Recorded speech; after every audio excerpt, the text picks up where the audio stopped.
সেদিন নাফরমান তুমি বুঝবা আযাব কাকে বলে।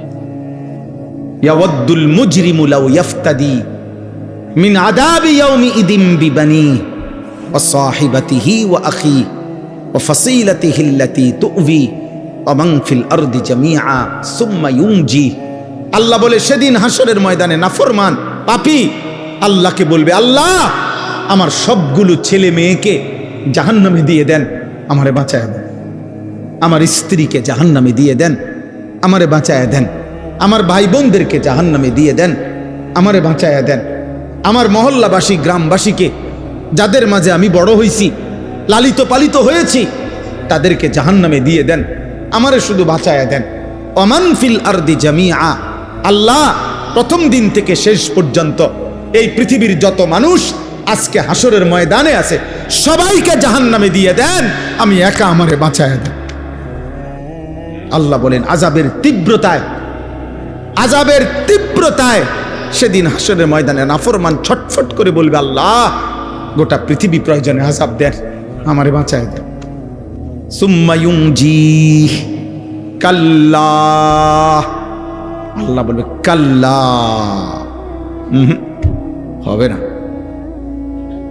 হবে না নাফরমান। আজ আমি কারো পাপের বোঝা অন্য কারো উপরে চাপাবো না। ইন্নাহা লাযা, আর জাহান্নামের লেলিহান আগুনের শিখা ধাউ ধাউ প্রজ্বলিত এই আগুনে তোমাকেই ফেলা হবে। নাযাআতাল লিশাওয়া, আর ফেললেই এক সেকেন্ডে নাফরমান তোমার সমস্ত চামড়া খসে ফেলবে, তুলে ফেলবে, চামড়া খসে ফেলবে। আল্লাহ আমাকে মাফ করে দেন। এই জন্য বাপ, ছেলেরা, বয়স্ক বাপ, কাউরে আল্লাহ লম্বা হায়াত দিছেন, আপনি ধোকা খাইছেন অনেক দিন হায়াত পাইয়া। কাউরে আল্লাহ জওয়ানি দিছে, তুমি যৌবন পাইয়া মনে করছো আল্লাহ কিসের, আবার ইবাদত কিসের, আখিরাত কিসের। অথচ এক অনিবার্য বাস্তবতা, সেটা হলো মৃত্যু 24 ঘন্টা আমাদের সাথেই থাকে। মৃত্যু আমাদের কাছে না দূরে? 24 ঘন্টা। রাসূলুল্লাহ সাল্লাল্লাহু আলাইহি ওয়াসাল্লাম ইরশাদ করেছেন, সালাসুন মান কুন্না ফীহি ওয়াজাদা হালাওয়াতাল ঈমান। 3টি বিষয় এমন আছে, 3টি অভ্যাস, 3টি জিনিস কোন মুমিনের মধ্যে, যার মধ্যে আছে, আল্লাহর নবী সাল্লাল্লাহু আলাইহি সাল্লাম বলেন সে ঈমানের স্বাদ মজা পেয়ে গেল, ঈমানের স্বাদ পেল। 1 নাম্বার হলো আইয়াকুন আল্লাহু ওয়া রাসূলুহু আহাব্বা ইলাইহি মিম্মা সিওয়াহুমা। আল্লাহ এবং তার রাসূল যার কাছে তার জীবনের সবকিছু, দুনিয়ার সবকিছু চাইতে সর্বাধিক প্রিয়। একটা সুন্দর কথা, মাশাআল্লাহ। আমি আইসাই প্রথম আব্দুস সবুর যে কথাটা বলছে, এটা আমিও খেয়াল করলাম যে চমৎকার কথা, লক্ষণীয় একটা কথা, যে আমাদের কোনো কবরবাসীর জন্য এটা না বলা যে আল্লাহ তাকে জান্নাতের সর্বোচ্চ মাকাম দান করেন। কারণ সর্বোচ্চ মাকাম তো কার? রাসূলুল্লাহ সাল্লাল্লাহু আলাইহি সাল্লামের জন্য। এইটাই আইসা আমি প্রথম শুনছি, সে বলতেছে ওই সময়, তখন আমি ওযু করতেছি। মাশাআল্লাহ, এটা একটা সুন্দর কথা, একটা দারুণ তথ্য, ছোট্ট কথা কিন্তু মনে রাখার মতো, যে আমরা আমাদের মাইয়েতের জন্য এটা দোয়া করতে পারি যে আল্লাহ তাকে জান্নাতের উঁচা মাকাম দান করে, আলা মাকাম দান করে। এবার কতটুকু উঁচা সেটা আল্লাহ তাআলার ফয়সালা। সেটা কার ফয়সালা? আল্লাহ তাআলার ফয়সালা। সর্বশেষ যেই ব্যক্তি জান্নাতে ঢুকবে, শেষ, তো তার জান্নাতটাও 10 দুনিয়া বরাবর, 10 দুনিয়া বরাবর। আর দুনিয়া ও আশারাতু আমসালিহা, দুনিয়া এবং 10টা সমপরিমাণ।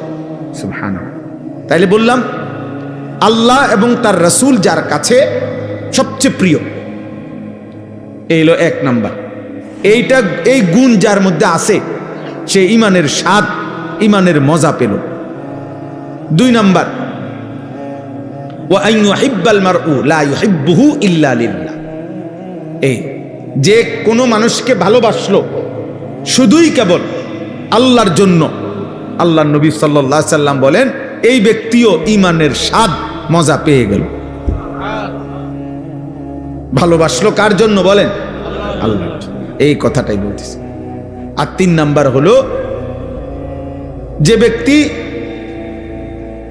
ঈমান গ্রহণ করার পর, মুসলমান থাকার পরে কুফরিতে লিপ্ত হওয়া, আল্লাহর নাফরমানিতে লিপ্ত হওয়াকে এমন অপছন্দ করে যেমন কোনো মানুষ আগুনে নিক্ষিপ্ত হওয়াকে অপছন্দ করে।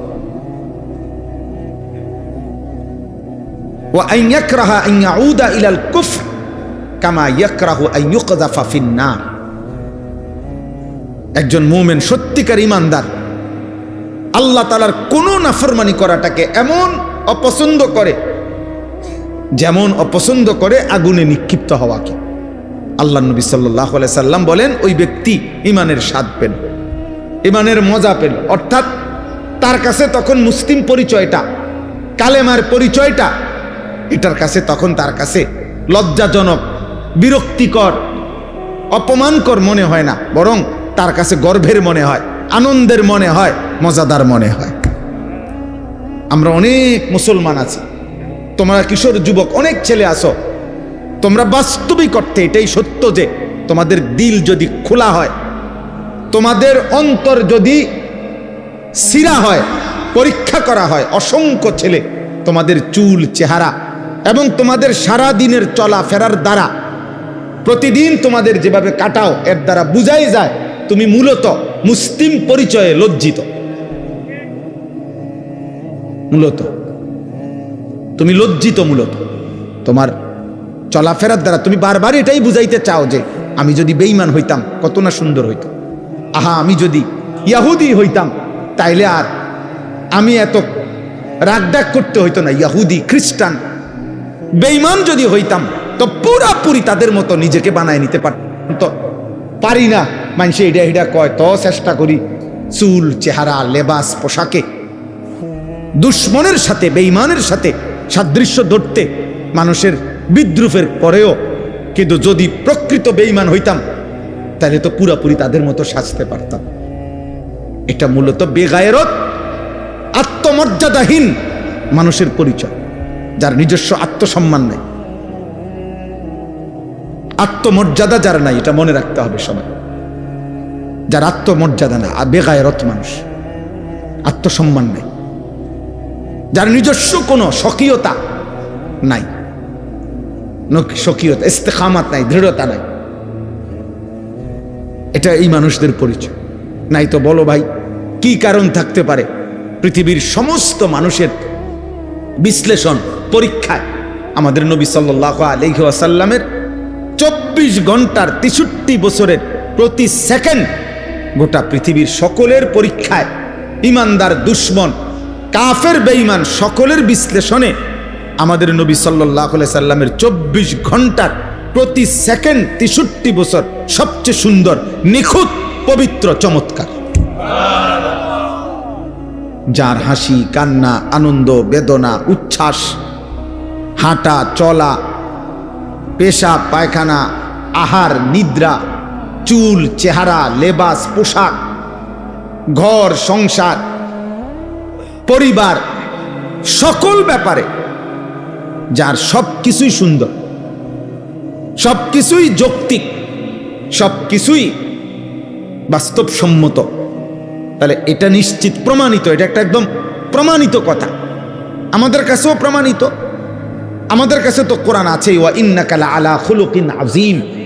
আল্লাহ কসম করে বলছে আমি আপনাকে বন্ধু গোটা কায়নাতের সর্বশ্রেষ্ঠ, সর্বোত্তম যোগ্যতা, আখলাক দিয়ে আমি আল্লাহ তাআলা আপনাকে সাজাইছি, বানাইছি, পাঠাইছি। বুইসতু লিউতাম্মিমা মাকারিমাল আখলাক। নবী সাল্লাল্লাহু আলাইহি সাল্লাম বলেন সকল চরিত্রের সর্বোচ্চ শ্রেষ্ঠত্ব দিয়েই আল্লাহ আমাকে পাঠিয়েছেন। তাহলে এটা তো কোরআন সুন্নাহ দ্বারা প্রমাণিতই। এমনকি কাফের বেঈমানদের যুক্তি, বৈজ্ঞানিক গবেষণা দ্বারাও এটা প্রমাণিত। তাহলে কি যুক্তি থাকতে পারে? আমার কথা হলো রাসূলুল্লাহ সাল্লাল্লাহু আলাইহি সাল্লামের সুন্নাতের মোকাবেলায় সাহাবায়ে কেরামের চলন বলনের মোকাবেলা। ও বলল এখন মৌলানা আব্দুস সবুর আপনাদের সামনে যে নবী সাল্লাল্লাহু আলাইহি সাল্লামের একজন সাহাবী যে যুদ্ধের ময়দানে মনে করেন এই মাত্র কালেমা গ্রহণ করে যুদ্ধ করে নগদ শহীদ হয়ে গেছে, এক ওয়াক্ত নামাজ পড়ে নাই, একটা টাকা সদকা করে নাই, কারণ সময়ই পাই নাই, ঈমান আনছে যুদ্ধের ময়দানে, যুদ্ধ করে তৎক্ষণাৎ কি হয়ে গেছে, শহীদ হয়ে গেছে। ওলামায়ে কেরাম মুহাদ্দিসিনে কেরাম বলছেন ওই সাহাবীর ঘোড়ার, যে ঘোড়া দিয়ে যুদ্ধ করছে, ওই ঘোড়ার নাকের ছিদ্রে যে বালু ঢুকছে, বালুর একটা কণা কিয়ামত পর্যন্ত পৃথিবীর পরবর্তী সমস্ত আউলিয়া বুজুর্গ আল্লাহর নেক বান্দাদের সকলের চাইতে ওই বালুর দাম শ্রেষ্ঠ। গুবারুন ফি আনফি ফারাসে রাসূলিল্লাহ, হযরত আব্দুল্লাহ ইবনে মুবারক রাহমাতুল্লাহ আলাইহির কওল। এটা রাসূলুল্লাহ সাল্লাল্লাহু আলাইহি সাল্লামের এক সাহাবীর ঘোড়ার নাকের ছিদ্রে যে বালু ঢুকছে ওটার দাম বেশি, ওটার দাম বেশি। এবারে তিনি পরবর্তী জন আব্দুল কাদের জিলানী রাহমাতুল্লাহ আলাইহি হোক, আর বাইজিদ বুস্তামি হোক, আর জুনায়েদ বাগদাদি হোক, আর 1 কোটি আব্দুল কাদের জিলানী হোক, ওই বালুর দাম বেশি। কিসের দাম বেশি? কারণ এটা সাহাবী, সাহাবী। তাইলে এত উত্তম, এত শ্রেষ্ঠতম মানুষ যারা, ওয়াকুল্লাম ওয়াদাল্লাহুল হুসনা, আল্লাহ কোরআনে বলছে বন্ধু আপনার প্রত্যেকটা সাহাবীর জন্য আমি আল্লাহ জান্নাতের ওয়াদা দিলাম, জান্নাতের ওয়াদা দিয়ে দিলাম। যারা জান্নাতি, যারা জমিন থেকে জান্নাতের ওয়াদা পেয়ে গেছেন, এমন শ্রেষ্ঠতম পবিত্র মানুষ, উনাদের চলন বলন, উনাদের আখলাক চরিত্র, চুল চেহারা লেবাস পোশাক যার পছন্দ হয় না, তাহলে কি কারণ থাকতে পারে? কারণ একটাই, মূলত সে লজ্জিত, সে নিজের মুসলিম পরিচয়ে কি শরম পায়, মুখে বলতে পারে না আর কি, সাহসে কুলায় না দেখে, নাহলে সুযোগ থাকলে বলতো যে আমি বেঈমান হইলেই ভালো হতো। বাকি মুখে না বললেও কর্মে প্রতিদিন প্রমাণ করে, প্রতিদিন প্রমাণ করে। আহা, আফসোসের বিষয় বাবা, রাসূলুল্লাহ সাল্লাল্লাহু আলাইহি সাল্লামের সৌন্দর্য কেন পছন্দ হইল না? সাহাবায়ে কেরামের সৌন্দর্য কেন পছন্দ হইল না? আমাদের কাছে কোন জিনিসের অভাবের কারণে, কিসের ঘাটতির কারণে আমরা বেঈমান এবং মুশরিকদের অনুকরণ করছি? কেন? কোরআনুল কারীমে আল্লাহ তাআলা বারবার বলছে, ইয়া আইয়ুহাল্লাযীনা আমানু লা তাত্তাখিযুল ইয়াহুদা ওয়ান নাসারা আউলিয়া। আল্লাহ কোরআনে স্পষ্ট বলছে, হে ঈমানদারগণ, ইহুদি এবং খ্রিস্টানদেরকে তোমরা বন্ধু বানায়ো না, বন্ধু বানায়ো না। আল্লাহ তাআলা পরিষ্কার কোরআনুল কারীমের মধ্যে বলছেন, সূরা মুমতাহিনার মধ্যে আছে, ইয়া আইয়ুহাল্লাযীনা আমানু লা তাত্তাখিযু আদুव्বি ওয়া আদুव्বাকুম আউলিয়া। আমি আল্লাহর দুশমন যারা, তোমাদের দুশমন যারা, ওই বেঈমান, তাদেরকে তোমরা বন্ধু বানায়। তো তোমরা কি বন্ধু বানাইলা না? মানুষ যাকে পছন্দ করে, ইন্নাল মুহিব্বা লিমান ইউহিব্বু ইউতাউ, এটা আরবি ভাষার গুরুত্বপূর্ণ কথা, এটা কবিতার লাইন, যে মানুষ যাকে ভালোবাসে সে তাকে অনুসরণ করে। যেই কোনো ব্যক্তি, খোদার কসম, যার অনুসরণ যা এটাই প্রমাণ করে সে তাকে ভালোবাসে। আমি ভালোবাসি আমনেরে, অনুসরণ করি উনারে, এটা হইতেই পারে না। এটা কি হইতে পারে না? হতেই পারে না। এটা কোনো যুক্তিতেই ধরবে না। অতএব তোমার আপাদ মস্তক, চুল চেহারা লেবাস পোশাক, সারা দেহ সারা অঙ্গ, অজু গোসল পেশাব পায়খানা আহার নিদ্রা সব কিছু হইল কাফের বেঈমানের অনুসরণ। অথচ তুমি যদি 1 কোটি বারও বলো আমি নবীকে ভালোবাসি, তুমি মিথ্যুক, মিথ্যুক, মিথ্যাবাদী।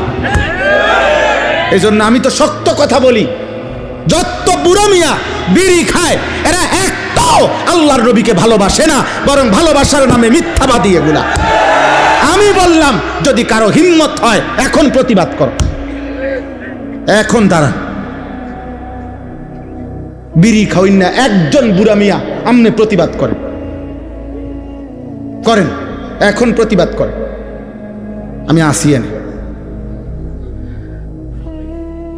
যত লোক দাড়ি কাটে একজনও আল্লাহর নবীকে ভালোবাসে না। মিথ্যাক বেটা, মিথ্যাবাদী বেটা, মিথ্যক তুমি বেটা, তুমি নবীকে ভালোবাসতে পারো না, মিথ্যাবাদী তুমি। রাসূলুল্লাহ সাল্লাল্লাহু আলাইহি সাল্লামের ভালোবাসার দাবিদারের মুখে দাড়ি থাকবে না, এটা হতেই পারে না। রাসূলুল্লাহ সাল্লাল্লাহু আলাইহি সাল্লামের ভালোবাসার দাবিদারের মুখে বিড়ি সিগারেটের দুর্গন্ধ থাকবে, এটা হইতেই পারে না।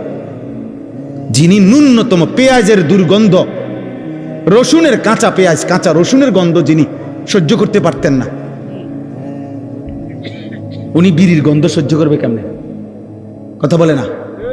হ্যাঁ, মসজিদে নববীতে আল্লাহ নবী সাল্লাল্লাহু আলাইহি সাল্লাম দেখছে সাহাবী ঘামে ভিজা শরীর নিয়া জুমার খুতবা শুনতে আসছে।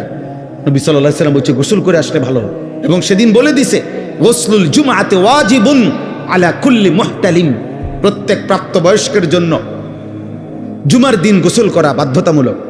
অর্থাৎ কেন? বেশি মানুষ একসাথে বসে বয়ান শোনে, খুতবা শোনে, যাতে ঘামের গন্ধে কারো কষ্ট না হয়। যিনি ঘামের গন্ধে বিরক্ত বোধ করছেন, তিনি বিড়ি সিগারেটের গন্ধে কেমনি ঠিক বলেন? ইনসাফ করে বলেন মিয়া। এই জন্য দোস্ত, বছরের পর বছর, আজ না হয় 20 বছর হবে, আলহামদুলিল্লাহ, আমি কমপক্ষে 20 বছর হবে এই প্রথম যখন আসছি আপনাদের গ্রামে, সেটা 20 বছর আগে। দেখতে দেখতে হায়াতের 20 বছর চলে গেছে। 2005 কিংবা 6 সালে আমি প্রথম আপনাদের গ্রামে আসছি, আলহামদুলিল্লাহ। কারণ আমি 2004 সালে চাকরিতে আসছি এখানে, তাহলে এর 1 বছর বা 1.5 বছর পরেই আমি এখানে বয়ানে আসছিলাম। তাহলে আমার বলার উদ্দেশ্য হলো, আল্লাহ এবং তার রাসূল সাল্লাল্লাহু আলাইহি ওয়াসাল্লাম যার কলিজায় ভালোবাসা, তার বাহ্যিক অঙ্গ প্রত্যঙ্গেও তার নমুনা। ঘাটতি থাকবে, ঘাটতি।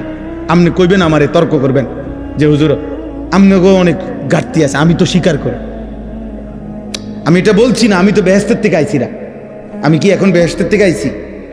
ঘাটতি আছে, কিন্তু নিয়মতান্ত্রিকভাবে প্রতিদিন রাসূলুল্লাহ সাল্লাল্লাহু আলাইহি সাল্লামের সুন্নতের খেলাফ, ব্যতিক্রম জীবন কেমনে গ্রহণ করে নিলেন, যে এক তালে এক ঢঙ্গে প্রত্যেক দিন বিড়ি খান, এটা কেমন জিন্দেগি? সারা বছর দাড়ি কাটেন, এটা কেমন জীবন? সারা বছর পেশাব করে টয়লেট পেপার ব্যবহার করো না আব্বা, এটা কেমন জীবন? এটা তো ভুলে যাওয়া না, এটা তো ইচ্ছা করে ঠান্ডা মাথায় গাদ্দারি করা, ইচ্ছা করে। এটা তো ঠান্ডা মাথায় আমনে বুঝে শুনে আপনি আল্লাহ রাসূল সাল্লাল্লাহু আলাইহি সাল্লামের বিরোধিতা করছে। একটা হলো হুজুর মনে কিছু নিয়েন না, ভুল হয়ে গেছে, খেয়াল নাই, হঠাৎ হইতেই পারে। আরেকটা হলো এটার নিয়ম বানাই লাইছেন আপনি, সিস্টেম বানাই লাইছেন আপনি, এটারে আপনার জীবনটাই বানাই লাইছেন। সুদ আমনের জীবন, কিস্তি আমনের জিন্দিগি, ওজনে কম দেওয়া আমনের জিন্দিগি, টেলিভিশন আমনের জীবন, মোবাইলের নর্তকী আপনার জীবন, ফজরের নামাজ না পড়া, এটা আপনার 365 দিনে একই রকম। প্রতিদিনই আপনি কথা কইলে গালি দেন, প্রত্যেক দিনে আপনি ওজন করলে কম দেন, প্রত্যেক দিনই আপনি যত রোজগার করেন এটার মধ্যে কিস্তি এবং সুদ আপনি লাগাইয়া রাখছেন। তো এটা কি শুধু গুনাহ? এটা ভুলে যাওয়া? এটা মাঝে মধ্যে? এটা গাদ্দারি না? কথা বলে না? এটা সীমা লঙ্ঘন না? এটা তো অহংকার, এটা তো বড়াই করছেন যে আল্লাহকে আমি কোনো পাত্তা দেই না। কোরআনুল কারীমের মধ্যে আছে সাআলা সাইলুম বিআযাবিন ওয়াকি'। নবীজি যখন মক্কার কাফেরদেরকে আযাবের কথা বলতেন, কবরের আযাব, জাহান্নামের আযাব, বিভিন্ন নাফরমান জাতির উপরে আল্লাহ আযাব দিছে দুনিয়ায়। নূহ আলাইহিস সালামের কওম, হুদ আলাইহিস সালামের কওম, শুআইব আলাইহিস সালাম, লূত আলাইহিস সালামের কওম, বিভিন্ন জাতিকে পূর্বে আল্লাহ তাআলা আযাব দিয়ে